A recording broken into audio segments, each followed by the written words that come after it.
दी print के YouTube channel को subscribe करें और ताज़ा अपडेट्स पाने के लिए बेल आइकन दबाएं। Welcome to ThePrint. जी नमस्कार। तो सबसे पहला सवाल यही है कि बिहार राज्य में कोरोना की क्या स्थिति है, कितने मरीज हैं, क्या जो कर्व है वो फ्लैटन हो रहा है, बढ़ रहा है, कैसा है हाल है वहाँ? मैं सबसे पहले ज्योति जी आपको ये बताना चाहूंगा जी कि बिहार की आबादी देश में तीसरा सबसे बड़ा राज्य है। लगभग 12 करोड़ से अधिक की आबादी है। दूसरा, जो बिहार का जनसंख्या घनत्व प्रति वर्ग किलोमीटर है वो 1100 से अधिक है, जो देश में सर्वाधिक है। जी इतनी बड़ी जनसंख्या और इतना ज्यादा जनसंख्या घनत्व वाला राज्य होते हुए भी आज तक अभी बिहार में 409 केस पॉजिटिव आए हैं। जी मैं मानता हूं कि यह संख्या देश के जो दूसरे हमारे राज्य हैं जिनकी आबादी हमसे बहुत कम है, जिनका जनसंख्या घनत्व भी हमसे कम है, फिर भी उनकी अपेक्षा हमारी पॉजिटिव केसों की संख्या कई गुना कम है। हमने इस कोरोना पॉजिटिव के संक्रमण को नियंत्रित करने में कुछ हद तक जरूर सफलता पाई है। जी और विगत 7-8 दिनों में कुछ केसेस हमारे बढ़े हैं। इसके कारण ये है कि जो जिले ऐसे थे जहां संक्रमण अधिक संख्या में था, जहां से पॉजिटिव केसेस आ रहे थे, उन जिलों को हम लोगों ने तय किया कि हम डोर टू डोर स्क्रीनिंग कराएंगे और ऐसे 7 जिलों में हमने डोर टू डोर स्क्रीनिंग कराया। कितने लाख स्क्रीनिंग हो चुकी है, अगर आपके पास आंकड़ा हो? बिल्कुल आंकड़ा है, 4 करोड़ 9 लाख लोगों का स्क्रीनिंग हम कर चुके हैं। जी और ये इंटेंसिव अंदर गांव तक जाके किया, चुके एक एक घर का करना था। तो जब ये इस प्रकार से हमने स्क्रीनिंग की और फिर उसके बाद उनका स्वैब टेस्ट जिनकी जरूरत थी कराई हमने, तो हमारे पॉजिटिव केसेस की संख्या बढ़ गई। बिल्कुल, जैसा कि मुख्यमंत्री नीतीश कुमार भी सेंटर को लिख चुके हैं, सेफ्टी गियर्स की बात की, पीपीई किट्स और वेंटिलेटर्स उपलब्ध कराए जाएं, और ये बात कही भी जा रही है कि बिहार में प्रति जो मिलियन वेंटिलेटर्स हैं वो कम है। तो आपको क्या लगता है, बिहार जो राज्य है उसमें पीपीई किट्स हो या फिर मास्क हो या फिर आइसोलेशन बेड्स हो, उनकी कमी है, और अगर है तो कैसे आप उसको जो है पूरा कर पाएंगे इस लड़ाई में? जब ये कोरोना की शुरुआत हुई थी मार्च के महीने में, पूरी दुनिया इस वैश्विक महामारी के खिलाफ लड़ाई लड़ रही थी, भारत भी लड़ रहा था और बिल्कुल नया प्रकार का संक्रमण है। और हम सब लोग को मालूम नहीं था फरवरी के महीने में कि इतनी बड़ी त्रासदी आने वाली है, जब पिछले 102 साल के बाद क्वारंटाइन जैसे शब्द सुनने को मिलेंगे। वैसे सिस्टम में लोगों को जाना पड़ेगा 1918 के स्पेनिश फ्लू के बाद, ये कभी किसी ने कल्पना भी नहीं की थी। बिल्कुल स्वाभाविक रूप से बिहार के अंदर भी हम जो स्वास्थ्य सेवाएं देते हैं उस सिस्टम को लेके आगे बढ़ रहे थे, लेकिन अचानक जब ये सारी नए प्रकार की समस्याएं हमारे सामने आई, नई चुनौतियां आई, तो उन चुनौतियों का हमने सामना किया। शुरुआती 1-8 सप्ताह जरूर ऐसा था जब हमको लग रहा था कि चीजों की कठिनाइयां हो सकती हैं, लेकिन राज्य सरकार के अपने प्रयास और केंद्र सरकार के सहयोग से दोनों तरीके से जब हमने काम किया, तो आज ना पीपीई किट्स की कमी है, ना ही हमारे पास N95 मास्क का कमी है, ना 3 प्लाई मास्क का कमी है, ना आरएनए एक्सट्रैक्शन किट की कमी है, ना आरटीपीसीआर टेस्ट किट की कमी है। जी तो जो भी आवश्यक सामग्री, जी वेंटिलेटर्स की कमी है या वो? नहीं, वेंटिलेटर्स की कमी नहीं है। जब दूसरे राज्यों के साथ हम देखते हैं तो आज भी हमारे राज्य में लगभग 900 के आसपास वेंटिलेटर्स उपलब्ध हैं। जी तो एक जो अचानक से पूरी दुनिया की तस्वीर हम लोगों के सामने आई थी, तो सभी राज्यों ने अचानक, आपको ध्यान में होगा, सब राज्य वेंटिलेटर खोज रहे थे। कोई राज्य बिल्कुल। देश में बचा नहीं था जो वेंटिलेटर, और आज भी स्थिति है, क्योंकि एक ऐसी तस्वीर पेश की गई कि पता नहीं कितने लोगों को वेंटिलेटर्स पर रखना पड़ जाएगा, कितने वेंटिलेटर्स की जरूरत पड़ जाएगी। लेकिन मैं आपको बताऊं कि मेरे राज्य में 409 मरीज हैं, 2 मरीजों की दुखद मृत्यु हो गई। जी।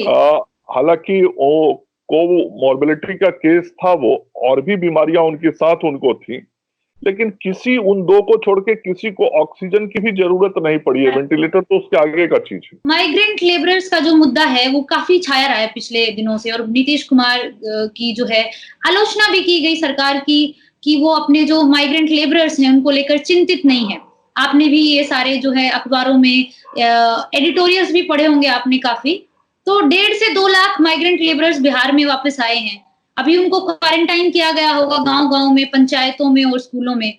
नहीं, ये बात आप लगभग एक महीने, आपका जो प्रश्न है ये लगभग 1 महीने पहले ऐसी परिस्थिति बनी थी, लगभग 25 से 28 मार्च के बीच में, जब लगभग 1.25 लाख हमारे माइग्रेंट्स लेबर्स या माइग्रेंट्स बिहारी बिहार के अंदर आए थे, जब लॉकडाउन हो गया था, और फिर सब वो अपने घर गए। उनको हम लोगों ने गांव में उनके क्वारंटाइन किया, आवश्यकता अनुसार जिनको जरूरत थी उनको होटल में रखा, जिनकी जरूरत थी आइसोलेशन वार्ड में रखने का उनको आइसोलेशन वार्ड में रखा।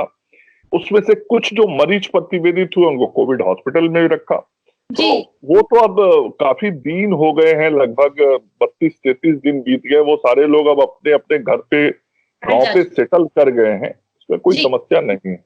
लेकिन अभी भी अंदाजा लगाया जा रहा है कि कम से कम 25 लाख जो बिहार के माइग्रेंट मजदूर हैं वो फंसे हुए हैं दूसरे राज्यों में, और अब केंद्र सरकार ने भी अलाउड कर दिया है कि आप जा सकते हैं। तो उनके 25 लाख लोग अगर बिहार राज्य में वापस आते हैं तो आपकी सरकार उसके लिए तैयार है? भारत की सरकार ने जो निर्णय किया इसका हम स्वागत करते हैं और आभार व्यक्त करते हैं। स्वास्थ्य विभाग के मंत्री होने के नाते हमारे पास जो जिम्मेवारी है कि जो बाहर से हमारे माइग्रेंट्स भाई बहन आएंगे उनके स्वास्थ्य सुविधाओं और सारी व्यवस्थाओं की चिंता करना, आवश्यकता अनुसार उनकी जांच कराना, उस सारे काम की तैयारी हमने कर रखी है। और भारत सरकार का जो दिशा निर्देश है उस दिशा निर्देश के आलोक में हम पूरी तरीके से काम करने को तैयार हैं। हमारे पास कोई कठिनाई परेशानी नहीं है।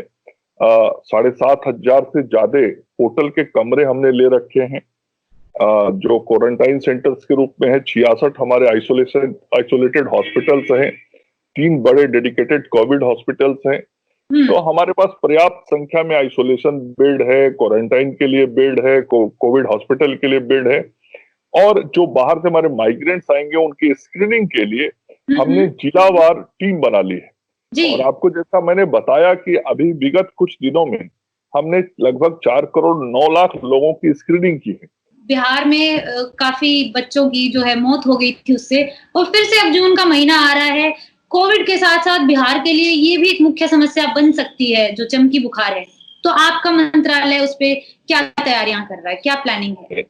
ज्योति जी, मैं आपको बताऊं, ये जो चमकी बुखार होता है ये जो बिहार का उत्तर बिहार जिसको हम कहते हैं जी, तो उत्तर बिहार के 11 जिले हैं जो इसके प्रभाव क्षेत्र में रहते हैं। और ये कोई मई जून में ही होता है ऐसा नहीं है, ये जनवरी से लेके नवंबर तक इसके पेशेंट्स आते हैं जी। मई जून में जब गर्मी बढ़ती है तो ये देखा गया है पिछले 8-10 वर्षों में कि मरीजों की संख्या काफी बढ़ जाती है। लेकिन एईएस का केस जनवरी से नवंबर तक आता है। नंबर 2 कि ये लगभग 10 साल से मामले प्रतिवेदित हो रहे हैं। 2012, 14 और पिछले साल 2019 में बड़ी संख्या में ये मामले आए थे। देश और दुनिया के जितने भी बड़े रिसर्च सेंटर्स हैं, जितने भी पेडिट्रिशियन बड़े डॉक्टर्स हैं या बच्चों को लेकर जो रिसर्च के काम होते हैं अपने आईसीएमआर के अंदर, एम्स के अंदर, सारे जगह पर जांच हो रही है। वायरोलॉजी लैब पुणे, इसके सैंपल्स पहले Atlanta lab Pune, Atlanta lab USA, ऐसे सभी जगहों पर गए। लेकिन आज तक कोई ये नहीं बता सका है, कोई रिसर्च रिपोर्ट ये नहीं है कि एईएस होने का कारण क्या है, इसका कोई वैक्सीन हो सकता है क्या, इसकी दवाई कोई है क्या, कोई नहीं बताया। और अभी भी जो ट्रीटमेंट होता है वो सिम्टोमेटिक ट्रीटमेंट होता है। जैसा लक्षण उस बच्चे के अंदर दिखाई पड़ता है उसके आधार पर होता है। एक सामान्य लक्षण दिखाई पड़ता है, कन्वल्सन आता है बच्चों को, जिसको यहाँ देहाती भाषा में चमकी कहते हैं। जी। तो ये जो कन्वल्सन आता है उसके जो सिम्टम्स दिखाई पड़ते हैं उसके आधार पर डॉक्टर ट्रीटमेंट करता है। तो मैं इतना कह सकता हूं कि पिछले साल के जो दुखद अनुभव हमारे साथ थे, उन अनुभवों के आधार पे जितनी सावधानी, सतर्कता और तैयारी हमको करनी है वो यथासंभव हमने किया है। बहुत बड़ी चुनौती हमारे सामने इस बात की थी कि केंद्र की सरकार ने और हमारे जो स्वास्थ्य मंत्री हैं आदरणीय हर्षवर्धन जी, उन्होंने पूर्व में ये सुझाव दिया था कि मुजफ्फरपुर के अंदर एक बड़ा पीकू हॉस्पिटल बनना चाहिए, वहां पर रिसर्च सेंटर होना चाहिए। और मैंने 8 महीने के एक कम समय सीमा में जी वहां पर उस पीकू हॉस्पिटल का निर्माण करवा दिया है। वह अगले 1 सप्ताह के अंदर पीकू हॉस्पिटल जनता की सेवा में आ जाएगा। और पहले से जो वहां पर पीकू के 68 बेड काम कर रहे थे वो 68 बेड यथावत काम कर रहे हैं। इसके अलावा 60 और इमरजेंसी बेड का भी निर्माण कार्य चल रहा है, वो भी हफ्ते 10 दिन में पूरा हो जाएगा। इसके अतिरिक्त आज से 4 महीना पहले उस SKMCH हॉस्पिटल के अंदर हमने मदर चाइल्ड हॉस्पिटल 100 बेड के हॉस्पिटल का उद्घाटन करा दिया है। मंगल पांडे जी, जो बिहार की का जो स्वास्थ्य जो सिस्टम है, जो हेल्थ केयर इंफ्रास्ट्रक्चर है, उसकी बहुत दशकों से बातें चल रही हैं कि वो कोलैप्स कर जाता है। और बिहार के बहुत सारे दिल के मरीज हों या कैंसर के मरीज हों, अभी एम्स के बाहर भी वो सड़कों पे सोने को मजबूर हैं, यहाँ पर फंसे हुए हैं दिल्ली में। ये सिर्फ आपके कार्यकाल की बात नहीं, बहुत दशकों से प्रॉब्लम बनी हुई है। तो क्या आप मतलब इसे देखते हैं कि हम बिहार के लिए इन्वेस्ट करने वाले लोगों को बुलाएं जो हेल्थ में इन्वेस्ट करें और बिहार के सिस्टम को परमानेंटली ही चेंज करने की तरफ जो है कदम उठाएं, ऐसा आप सोचते हैं? देखिए, मैं कोई इस पे राजनीतिक बयानबाजी नहीं करना चाहूंगा, लेकिन आपका प्रश्न जो जुड़ा हुआ है वो राजनीति से अलग भी नहीं है। जी, नहीं, मैं हेल्थ केयर सिस्टम पे बात करना चाहती हूँ। हेल्थ केयर सिस्टम बनाता है आखिर पॉलिटिशियन ही। आप प्रश्न भी मुझसे, मैं तो राजनेता हूं, आप उसी नाते मुझसे प्रश्न भी कर रही हैं। जी। मैं आपको ये कहना चाहूंगा कि ये जो एनडीए की सरकार 2005 से काम कर रही है, इसके पहले जिन लोगों ने भी यहाँ सत्ता व्यवस्था चलाया, पीछे वर्ष को गिनती के कुछ 2-4 साल को छोड़ दें तो किसी ने जिम्मेवारी के साथ स्वास्थ्य महकमा को आम लोगों तक पहुंचाने का गंभीर प्रयास नहीं किया। दूसरा, इस राज्य के अंदर जितनी सघन आबादी है, जितनी बड़ी आबादी है, उसके अनुसार हमारी आधारभूत संरचनाओं को जितना मजबूत करने का प्रयास होना चाहिए था वो 2005 के पहले नहीं हुए थे। आप सब जानती हैं ये जो मेडिकल साइंस है ये लगातार इसमें इन्वेस्टिगेशंस होते रहते हैं। आज इलाज किसी चीज का लीवर का हो रहा है, हो सकता है 2 महीने के बाद और उन्नत दवाई आ जाए और उन्नत मशीन कोई आ जाए उसके उपचार के लिए। विपक्षी पार्टियों ने कहा है कि माइग्रेंट लेबरर्स को लेकर आपकी सरकार असंवेदनशील रही और उन्होंने ये भी कहा कि जो टेस्टिंग वाला मामला है उसको हरियाणा से कंपेयर किया जा रहा था कि छोटा राज्य भी ज्यादा टेस्टिंग कर रहा है। तो आप इस क्रिटिसिज्म को कैसे लेते हैं? ये आलोचना देखिए, मैं एक तो बताऊं कि मैं ऐसे राजनीतिक लोगों के बयान का कोई प्रतिवाद नहीं करता जिनका काम ही कमरे में बैठ के बयान देना है। मैं काम करने में विश्वास करता हूं। मैं अभी राज्य का स्वास्थ्य मंत्री हूं। मेरा धर्म है इस विपदा की घड़ी में राज्य की जनता को बेहतर स्वास्थ्य सुविधाएं देना। एक नई प्रकार की चुनौती हमारे सामने उपस्थित है, हमारे राज्यवासियों के सामने उपस्थित है। कोरोना जब आया था तो बिहार में एक भी लेबोरेटरी जांच का नहीं था। हमको शुरू के 48 सैंपल पुणे भेजने पड़े थे, पुणे वायरोलॉजी लैब में जांच करने के लिए।